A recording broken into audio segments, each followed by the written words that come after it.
Hey guys, এখন সূর্য অস্ত যাচ্ছে। আর এই দেখো সূর্য আমাদের, এই দেখো লাল হয়ে আছে। তা তো গাইস, সূর্য অস্ত যাচ্ছে এখন। আর আকাশের ভিউ দেখো কত সুন্দর লাগে, দেখো এই ধারে এই ধারে। তো গাইস, এখন ডোডোকে নিয়ে চলে এসেছি ছাদে। বিকেল 5:30 বেজে গেছে। তো এই সময়তে আমি ডোডোকে নিয়ে আসি ঘুরতে। আর গাইস, ডোডোর হাতে একটা বিস্কুট আছে, আর একটা বিস্কুট এই তো ডোডো এখন বিস্কুট খাবে।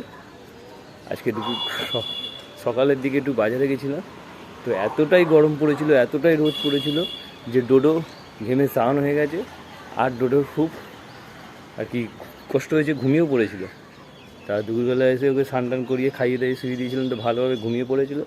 আর এই সবে একটু আগে জেগে হলো, তো আমি এখন ওকে ছাদে ঘুরতে নিয়ে এসেছি। আর কিছু দেখাতে নিয়ে আসছি বলতে, ও পাখি দেখতে খুব ভালোবাসে, তাই পাখি দেখাবো ওকে। হ্যাঁ, আর পাখির আওয়াজ কিলবিল ঝিকমিক মিকমিক সব হয়েই যাচ্ছে, আর দেখে যাও। তো গাইস, আর এই হচ্ছে সূর্য অস্ত। সেই তাল গাছটার পিছনে আছে সূর্য, আর সূর্যটা দেখো লাল কুসুমের মতো হয়ে রয়েছে একেবারে। আর গাইস, একটু বড় করলে আরও ভালো দেখা যেত।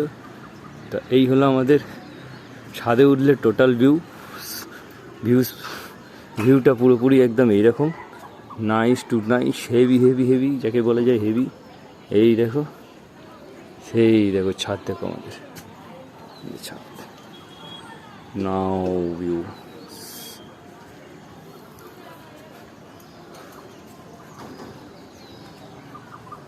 এক এক সময় না ছাদের কালার এত সুন্দর সুন্দর হয় এই সূর্যের জন্য, এই আকাশের কালার ব্যাপক লাগে। নাইস নাইস, অসাম আর নাইস। তো গাইস, এখন ভিডিওটা এখানেই এন্ড করছি। আর ওই ধারে 2-4টে পাখি উড়ে যাচ্ছে, ডোডোকে দেখাবো বলেছিলাম। এই সেই দেখো উড়ে যাচ্ছে, 3-3টে পাখি উড়ে যাচ্ছে। তো এখানে ভিডিওটা এন্ড করছি। তো গাইস, ভিডিওটা ভালো লাগলে লাইক করো আর পেজটাকে ফলো করো। So guys, bye. Dodo biscuit খাচ্ছ?